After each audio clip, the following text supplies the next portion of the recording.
All right. So chapter 11 is all about the way that our search terms and targeted advertising find us in all of the places that we see on social media.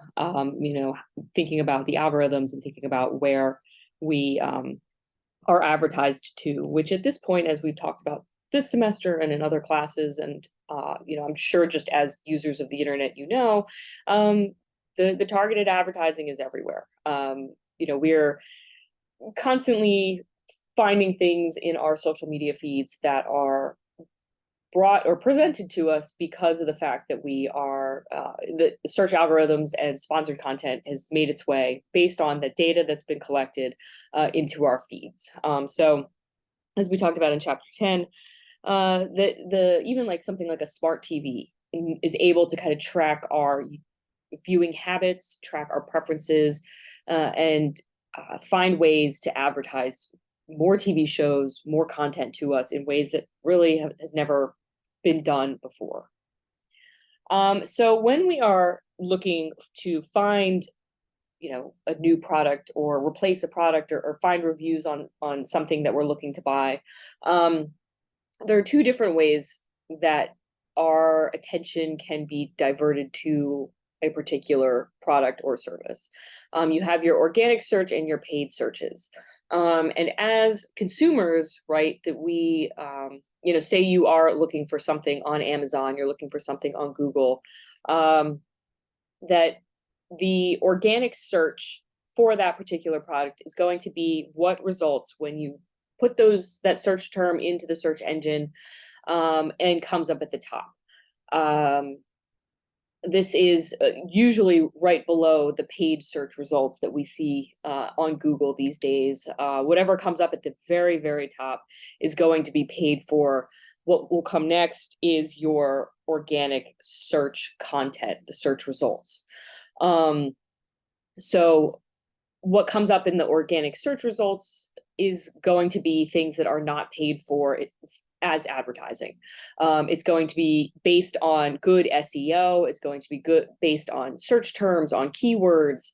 Um, the compatibility with what it is that you're actually searching for. The relevance of the website itself. And so that is going to be where you see your organic search. Your paid searches are going to be at the top. They're going to look exactly like your organic search results, but they're going to have a little notification that says ad or sponsored content or something like that. And those are going to be the ones that are at the top.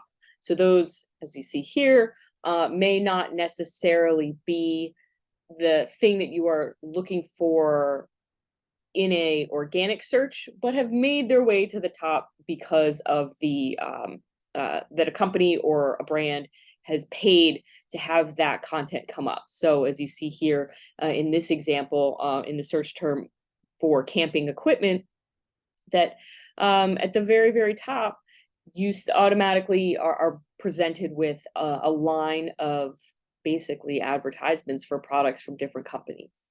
That the companies that have paid to have their products for the search term camping equipment come up first. So Macy's, Amazon, and some of these other companies have paid to have those spots at the top of Google's website. LL Bean and Cabela's as well have also done that in this example, where before you even get to your organic search content for camping equipment, your companies that have paid to be at the top are there. And so the way that works is through a bidding system, where companies can, bid on specific keywords, certain terms that are relevant to the things that they sell. And as you see here, it shows us 5 options at the top, but there's a little arrow to the side here that means that this goes on for a while. And I'm sure you've all seen this when you type something to Google search, that there are lots and lots of companies that are vying for those spots, trying to get us to, you may not be interested in what appears to be a 3-person chair here at the front, the first offering from Macy's here. But if you now know that Macy's sells camping equipment, you might be enticed to click on that particular image and see what else they have. So it does, for a company can be very valuable. For the consumer, it is also helpful, but again, this is advertising. It's presenting a product at the very start. Giving us this sort of illusion of options that have been picked for us already. So on the side of the branding company side, it helps get people's eyes on your company, helps promote awareness of what you sell, the things that you offer, and that data comes back as to the company, right? They know how many times people clicked on that Macy's link, how many times did people actually purchase that product through the advertisements that are placed on Google or Facebook, for example. So that can be very helpful from the branding side to see how their targeted ads are being used, and if people are moving from a sort of decision making place to an action of some kind. So it can be very valuable for those kinds of things. But when you are looking at the advertising and the way that content gets out to your audiences, how, again, going back to that AIDA model, what sorts of things are people clicking on? What are they acting on? I know that when I search for anything in Google, I'm very hesitant to sort of click on those very first links that come up, right? The paid search content, because they're technically advertisements. Do I feel, and it depends depending on the product or whatever it is I'm searching for, but is that the best option for me as a consumer? Was there something that I had in mind ahead of time that I would rather see first, as opposed to what Google thinks I should see first? So it does take a little bit of responsibility on both sides of the marketing and the consumer side of things to make those good judgment calls. But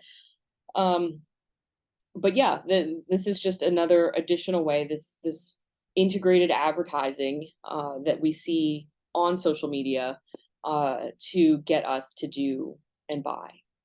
We've mentioned Instagram, sponsored content, shop to buy, click to buy, options within the Instagram platform. Facebook is the same way, that you can just, in the app, just click and buy the products directly through the link that is provided to you on Instagram.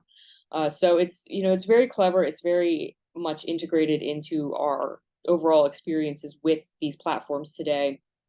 And I think, I don't know, it'd be interesting to see what the results are. Are people more inclined to shop by clicking on an Instagram link, or are we still more likely to buy things from the website itself? If I was presented with two options, right? Does the action step stop before getting to, before clicking on that link? Am I going to buy it directly through my phone, or am I going to sit down at a computer and buy it from their website? So these are, different things that marketers need to think about, is how are people buying things today? Are people more inclined to make purchases through their phones, through social media, versus sitting down at a computer, a laptop, an iPad, and really kind of stepping through that process on a more traditional kind of, platform? It's interesting to see. I wonder if there's some generational differences in that, and maybe we will continue to see the use of in-app purchases, as we kind of continue, as younger generations become, the major buyers for different products. We'll see. And so advertising has changed over the years. And I think that's probably no surprise, that newspaper and magazine advertising, when we talk about advertising in general, only at this point are about a quarter of all in terms of spending a quarter of that amount. So newspaper magazine is, what do we have here, 28% versus the 58% that comes with online advertising. So I mean, that I think is not going to be surprising to anybody, that we have shifted in this converged space that we've talked about from some of your more traditional ads to that online advertising space. We're maybe not seeing as many brands and companies reaching out through radio ads, through TV commercials, through magazine ads and print ads. As you can see, the data just tells us that here. But newspaper has been shifting to the digital space in all capacities, right? In terms of content, in terms of their advertising, trying to keep people subscribing to their news. If you just think about how news gets shared today, and how it's not always, or how the kind of understanding of how we get news has changed, right? That you can get so much information for free these days from Instagram, from Twitter, from Facebook, etc. That are we thinking about whether or not it's worthwhile to pay for this kind of content if we can get it for free from so many different spaces online? So things like the New York Times, which at one point, if you wanted to read a New York Times newspaper, you were going to have to pay for that newspaper. Now, the New York Times posts a lot of information for free, headlines, breaking news, etc. But you obviously have to get the subscription in order to read the full story. So, all these things kind of overlap in terms of what we, how we expect to get our news, how we consume it, what we want to see from our news organizations, and how even how this stuff gets to us, right? How does the New York Times, I see TV commercials for the New York Times these days.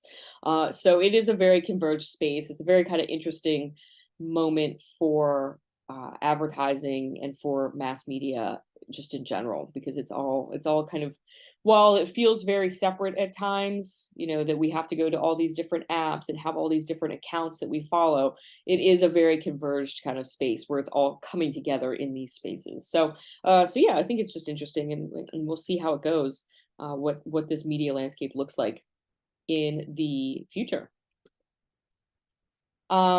The last little bit is what's called the out-of-home advertising, and I find, specifically now that living on the Jersey Shore, basically, that this kind of advertising is very popular in the summer.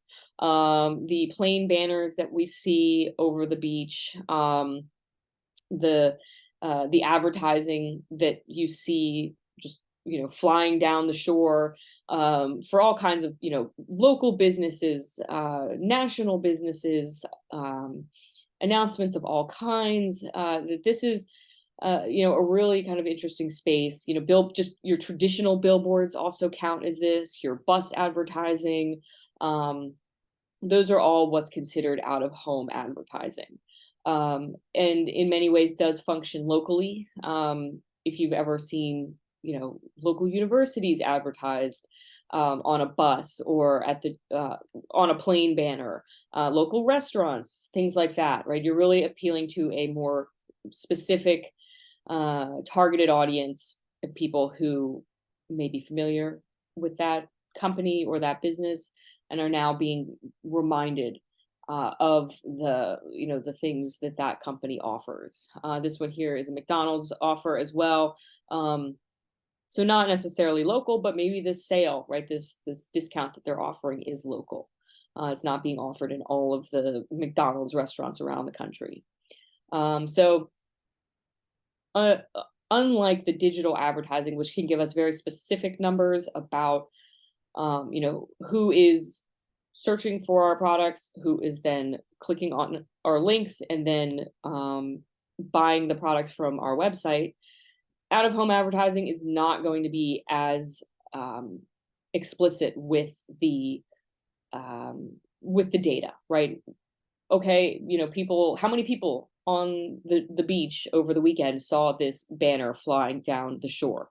We can't get specific numbers on that, right? We can have an estimate, we can give some estimates of numbers, but we don't know how many saw the banner, and then we don't know how many people actually went and bought something from McDonald's because they saw that advertising, right? So it's a little more amorphous. It's a little more sort of vague in terms of the end results of a particular ad campaign, but it can still be useful. It's obviously not going to be a prohibitively expensive way to advertise. You know, a billboard is going to be much cheaper than a Super Bowl commercial.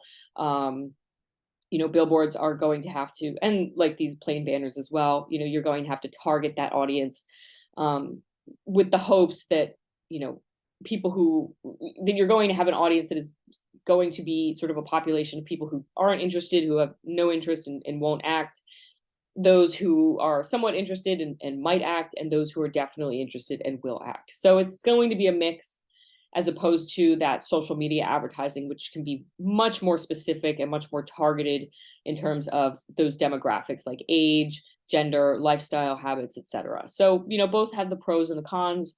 And it all depends on what it is that you're trying to advertise, what kind of campaign you're planning to run. So those are, you know, definitely some things that a company would need to consider as they are, you know, working their way through a campaign of some kind. So thinking about how we do advertising, you know, this is a very sort of dynamic space. Things are changing pretty quickly. You know, advertisements within a search can be very useful. They can bring something to the attention of your audience that they may not have considered. That you have your, you know, your out of house or out of home advertising that is going to be reaching wider audiences, but may not be as targeted. And then, you know, just it's really up to the company or the brand to think about what's going to be most effective for the message and the content that you're trying to get out there. That, you know, how can you kind of navigate or think about your product, your brand, the familiarity that people have with your company, and how can you reach your audience most effectively with a message, and kind of use these different spaces to the best, you know, to your company's advantage.